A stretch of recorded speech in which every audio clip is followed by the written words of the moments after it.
Good morning, student of class 7th, subject social studies, chapter 4 air. Chapter का name है air, geography का है। Last class में हम विंड और उसके टाइप्स को रीड कर चुके थे। हमारा नेक्स्ट टॉपिक है मॉइस्चर। मॉइस्चर का मतलब होता है नमी। तो देखो, when water vapour evaporate from land and different water bodies it become water vapor। जब जो पानी है, जो जल है, वो इवॉपरेट होता है, भाप बनता है फ्रॉम लैंड, पृथ्वी पर, and different water bodies. Water bodies विभिन्न जल निकाय। वाटर बॉडीज से यहाँ पे क्या कहना चाह रहा है? वाटर बॉडीज में इसका रिलेशन या तो रिवर है, सी है, या फिर ओशन है। इट बिकम वाटर वेपर, क्या बन जाता है? जल वाष्प बन जाता है। जब जो जल है वो पृथ्वी तथा अन्य जल निकायों से इवोपरेट होता है तो वाटर वेपर बनता है। Moisture in the air at any time is known as humidity. वायु में किसी भी समय नमी क्या कहलाती है? ह्यूमिडिटी कहलाती है। When the air is full of water vapour we call it a humid day. जब जो हवा होती है वो वाटर वेपर से फुल होती है, जल व वाष्प से फुल होती है, तो हम उस दिन को ह्यूमिड डे कह सकते हैं, उमस भरा हुआ दिन कह सकते हैं। As the air gets warmer, जैसे ही हवा गर्म हो जाती है, its capacity to hold the water vapour increasing. इसकी जो कैपेसिटी है वाटर वेपर को होल्ड करने की, वो क्या हो जाती है? इंक्रीज हो जाती है, बढ़ जाती है। And so it become more and more humid, और यह क्या बन जाता है? अधिक से अधिक ह्यूमिड बन जाता है। ऑन ए ह्यूमिड डे, एक उमस भरे दिन, clothes take longer to dry and sweat from our body does not evaporate easily. जिस दिन ह्यूमिड डे होता है, उमस भरा हुआ दिन होता है, उस दिन कपड़े सूखने में एक लंबा समय लेते हैं, और हमारी जो बॉडी होती है, हमारा जो शरीर होता है, वो भी आसानी से स्वेट को रिलीज नहीं करता है, पसीना नहीं आता, मेकिंग अस वेरी अनकम्फर्टेबल, जो कि हमें बहुत ज़्यादा असहज महसूस होता है। जब ह्यूमिड डे होता है, जब बारिश भी आती रहती है और गर्मी होती रहती है, तो ह्यूमिड डे होता है, चिपचिपाहट वाला दिन होता है, तो कपड़े सूखने में भी टाइम लगाते हैं, लॉन्गर टाइम लगाते हैं, और जो हमारी बॉडी होती है वो इजीली स्वेट को रिलीज़ नहीं कर पाते, जिसके कारण हम बहुत अनकम्फर्टेबल फील करते हैं। Next, the process in which water vapor in the air gets converted into its liquid state is known as condensation। The process, वह प्रक्रिया जिसमें जो एयर है, वाटर वेपर, जल वाष्प में जो एयर है वो किस में चेंज हो जाती है? लिक्विड स्टेट में, तरल स्टेट में चेंज हो जाती है। क्या कहलाता है? कंडेंसेशन कहलाता है, संघनन कहलाता है। तो वह प्रक्रिया जिसमें जो हवा है, हवा में उपस्थित जल वाष्प है, वो लिक्विड स्टेट में चेंज हो जाता है, उसको कंडेंसेशन या संघनन कहते हैं। इस डेफिनेशन को आप अपनी नोटबुक में नोट कर लेना। It is the reverse process of evaporation in which water is changed into water vapour. ये एक रिवर्स प्रोसेस है, यानी कि जस्ट अपोजिट है किसके? इवोपरेशन के। इन विच, जिसके अंदर जो वाटर होता है वो वाटर वेपर में चेंज हो जाता है, जो जल होता है वो जल वाष्प में चेंज होता है। किस में? इवोपरेशन में। Condensation occur when warm moist air cools. Condensation, संघनन प्रक्रिया तब होती है जब गर्म हवा क्या हो जाती है? ठंडी हो जाती है। And converting the water vapour present in it the minute of water droplets. Converting the water vapour, जल वाष्प में चेंज हो जाती है किसकी उपस्थिति के कारण? हवा की उपस्थिति के कारण, और वाटर ड्रॉपलेट्स और जल की बूंदों के रूप में चेंज हो जाता है। The temperature at which air gets saturated and condensation occur is known as the dew point. The temperature at which air gets saturated, उस तापमान पर, जिस तापमान पर जो हवा है वो गेट सैचुरेटेड, संतृप्त हो जाती है, एंड कंडेंसेशंस, और संघनित हो जाती है। Occur is known as the dew point, वो उसका ड्यू पॉइंट कहलाता है। The different form of condensation are clouds, dew, fog and frost. Condensation, संघनन की विभिन्न भाग हैं या विभिन्न तरीके हैं। फर्स्ट है इसका क्लाउड, यानी कि जो क्लाउड बनता है वो कंडेंसेशन का ही पार्ट होता है। ड्यू, फॉग कोहरा होता है, और फ्रॉस्ट का मतलब होता है पालापन। Clouds are just masses of such water droplets. जो बादल होते हैं वो पानी की बूंदों का समूह होते हैं। When these droplets of water become too heavy to float in air, then they come down as precipitation.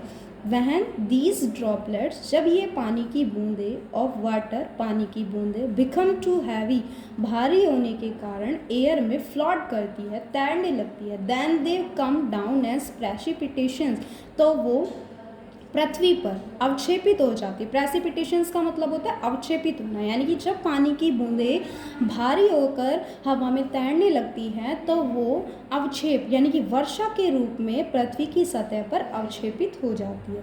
Next है jet planes flying in the sky leave a white trail behind them. जो jet planes होते हैं वो जब वो आसमान में उड़ते हैं तो वो अपने पीछे एक वाइट कलर की ट्रेल छोड़ते जाते हैं। आपने भी देखा होगा हमारे जो आसमान होता है, स्काई होता है, उसमें जो जब जेट प्लेन्स उड़ते हैं तो उसके पीछे एक वाइट ट्रेल यानी कि एक सफ़ेद पूंछ जैसी स्ट्रक्चर हमें दिखाई देती है। तो वो क्यों होता है? वो मॉइस्चर के कारण ही होता है। जब एनवायरनमेंट में मॉइस्चर होती है तो जो जेट प्लेन होता है उसका जो इंजन होता है उसमें जो भाप होती है वो कंडेंस हो जाती है, संघनित हो जाती है, जिसके कारण यदि कोई एयर कुछ टाइम तक उस एनवायरनमेंट में मूवमेंट नहीं करे, एयर उसको डिस्टर्ब नहीं करे, तो वो हमें काफ़ी टाइम तक दिखाई देती है। The moisture from their engine condense, जो नमी होती है वो उनके इंजन को क्या कर देती है? कंडेंस कर देती है, संघनित करती है। We see trails of this condensed moisture for some time when there is no air movement to disturb it. हम ये जो वाइट ट्रेल्स होती है, संघनित हुई इस वाइट ट्रेल्स को हम लंबे समय तक देख सकते हैं या कुछ टाइम तक देख सकते हैं यदि कोई हवा की गति उसको प्रभावित ना करे या उसको डिस्टर्ब ना करे। When condensation of water vapour take place continuously minute droplet of water are formed. जब कंडेंसेशन ऑफ वाटर वेपर जल व वाष्प का संघनन लगातार होता रहता है तो droplet of water are formed, तो जल की छोटी छोटी बूंदें बन जाती हैं। ऑन ज्वाइनिंग टुगेदर, इनको एक साथ रूप में, दीज ड्रॉपलेट्स, ये जो जल की बूंदें होती हैं,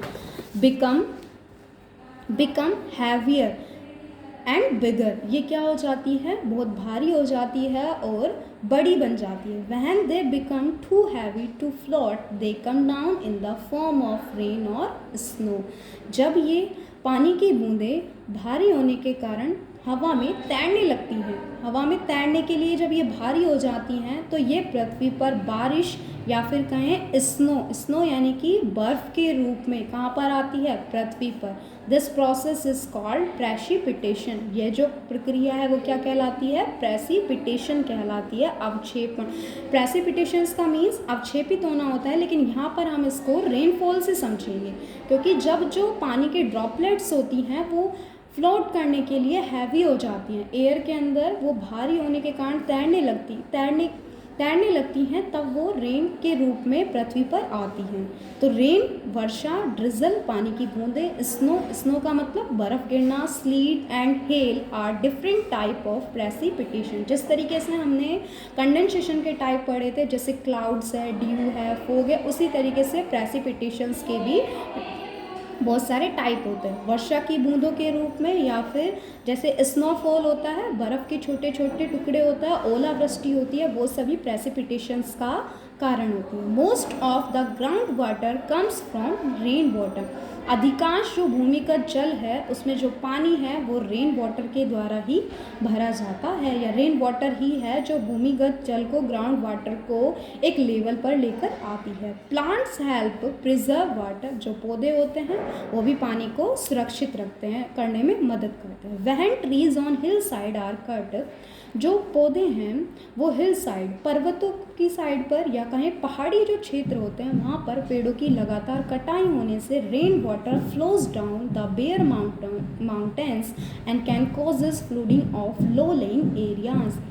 पहाड़ी साइड्स पर पेड़ों की लगातार कटाई होने के कारण वर्षा का पानी बेयर माउंटेन, जब पहाड़ी इलाकों पर से पौधों की कटाई हो जाएगी तो जो पर्वत है वो नंगे हो जाते हैं। बेयर माउंटेन्स कवर्ड, जो एरियाज़ होता है जो प्लांट से कवर्ड होता है वो प्लांट की कटाई के बाद बेयर माउंटेन हो जाता है। तो जो वर्षा का पानी है वो पर्वतों पर से बहता हुआ कहाँ कहाँ चला जाता है, लो लेइंग एरियाज, नीचे के एरियाज में जाता है, जो किसका कारण बनता है, फ्लूडिंग, बाढ़ का कारण बनता है। Rainfall is the most important type of precipitation and can occur in 3 different ways. जो वर्षा है वो बहुत ही महत्वपूर्ण प्रकार है किसका, प्रेसिपिटेशंस का, जो विभिन्न 3 तरीकों से होती है, the conventional rainfall, the orographic rainfall and cyclonic rainfall. Conventional rainfall का मतलब होता है संरक्षित बारिश, ऑर्गोग्राफिक यानी कि भौगोलिक रेनफॉल होती है, और साइक्लोनिक का मतलब होता है चक्रवाती वर्षा। Rainfall is very important for the survival of plant and animal. जो वर्षा है वो बहुत ज़्यादा इम्पोर्टेंट है किसके लिए, प्लांट्स और एनिमल्स के लिए, किस सर्वाइवल, जीवित रहने के लिए, यानी कि जो वर्षा है वो पौधे और जानवरों के जीवन के लिए बहुत ज़्यादा इम्पोर्टेंट होती है। It brings fresh water to the earth surface, यह पृथ्वी की सतह पर फ्रेश वाटर को लेकर आती हैं। इफ रेनफॉल इज लेस, यदि बारिश कम होगी, वाटर स्कैटी एंड ड्रॉट ऑक्यूर, तो जो वाटर स्कैटी यानी कि पानी की किल्लत हो जाना या पानी की कमी हो जाएगी, जिसके कारण क्या हो जाएगा, ड्रॉट ऑक्यूर, सूखा पड़ जाएगा। ऑन द अदर हैंड, इसके अलावा इफ़ इट इज़ मोर, यदि ये अधिक मात्रा में होगी, फ्लूड टेक प्लेस, तो किसका आकार ले लेगी, बाढ़ का आकार ले लेगी। कहने का मतलब जो वर्षा होती है वो सभी जीवों के लिए बहुत ही ज़्यादा इम्पोर्टेंट होती है, चाहे वो प्लांट्स हो या एनिमल्स हो। जो रेनफॉल होती है यदि वो लिमिट से ज़्यादा होती हैं तो बाढ़ आने का खतरा रहता है, और वर्षा यदि एक निश्चित सीमांतराल से कम होती है तो वहाँ पर सूखे की स्थिति रहती है। Thank you.